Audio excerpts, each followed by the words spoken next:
Lenka. Vítam ťa v našom podcaste bez rúžových filtrov. Ďakujeme, že si prizvala poznávanie. A ak by som sa ťa na začiatok mohla opýtať, aby si sa trošku predstavila, povedala niečo o sebe a možno nejaké koničky, ktoré máš. No tak, ďakujem za pozvanie. Ja som Lenka Švecová, som vlastne študentka 2. ročníka na SOSTE a bývam na Intráku, tu v Poprade. Moje koničky, vlastne môj najväčší koniček je tanec. Tak, aby som pokračovala, prezradíš nám, koľko peňazí si minula tento mesiac na veci, ktoré si nutne potrebovala, ale vlastne v skutočnosti moc ani nie? Tak myslím si, že okolo nejakých 30-40 eur, pretože na začiatku mesiaca to bolo možno nejaké to oblečenie a ešte pomedzi jedlo nejaké sladkosti, slanosti. Použila si pri týchto nákupoch aj Girlmet štýl, teda keď to stojí len 5 eur, je to vlastne zadarmo, alebo to sa neráta a podobne?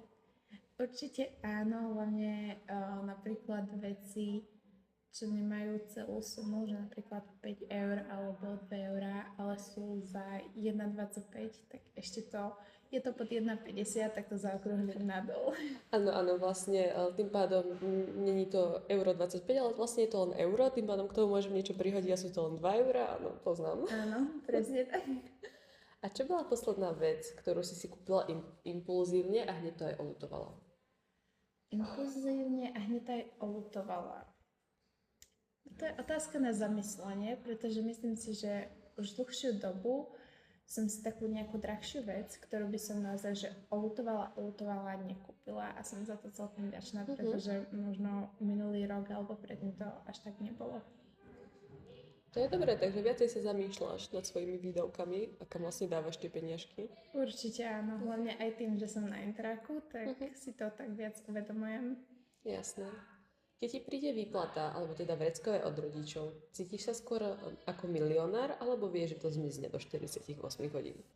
Záleží od toho, či niečo chcem už dlhšiu dobu. Napríklad, ak som si povedala, že tak pôjdem si kúpiť toto tričko, tak určite si to idem rovno kúpiť, ale nechám si vždy takú nejakú záchranu.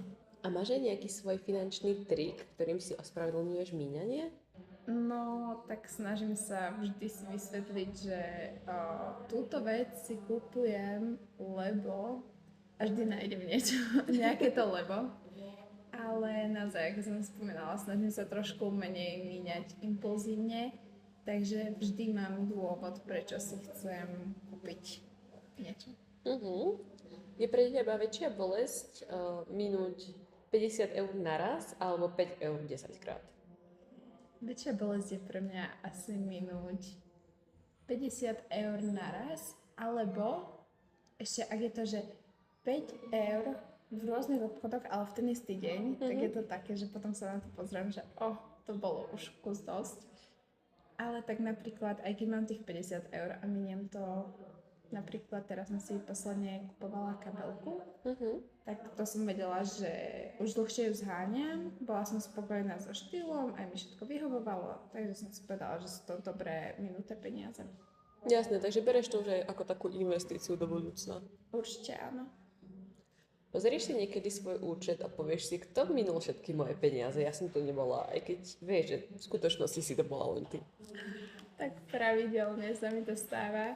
A prichádzam na to, že som si kúpila možno niektoré dni toho viac. Ani si neuvedomujem, že vlastne som zaplatila až takú veľkú sumu za to. Na čo míňaš najviac peňazí, ale keby sa ťa rodičia spýtali, tak povieš, že sú to dôležité veci, že ich nevymenuješ.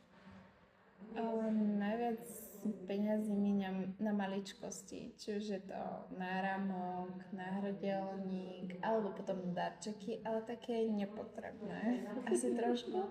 A vlastne presne tieto sú veci, ktoré si až tak neuvedomujem, koľko ma celkovo stoja, až keď sa pozriem vlastne v aplikácii na môj výpis. Máš nejaké také moto, ako napríklad žijem len raz, trpieť budem neskôr, alebo niečo, podľa čoho míňaš? Žijeme len raz, áno, v niektorých situáciách, ale taktiež peniaze sú, boli a budú a viem, že si na to zarobím a viem, že nie vlastne všetky moje finančné prostriedky sú od mojich rodičov, ale aj si zarábam z toho na brigáde, takže viem aj koľko ma to stojí a že som schopná si ich zarobiť. Určite. Vedela by si povedať, čím získaš takúto finančnú gramotnosť, že vlastne vieš si povedať, že na toto si môžem dovoliť minúť, ale toto je už za čiarou? Je to vek, alebo možno nejaké skúsenosti?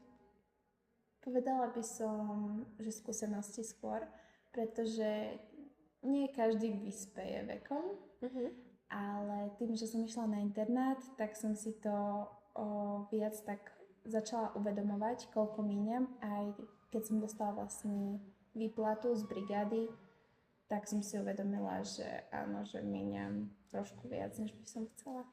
Pekne ďakujem, že si dnes prišla a že si nám odpovedala na tieto otázky a prajem pekný deň.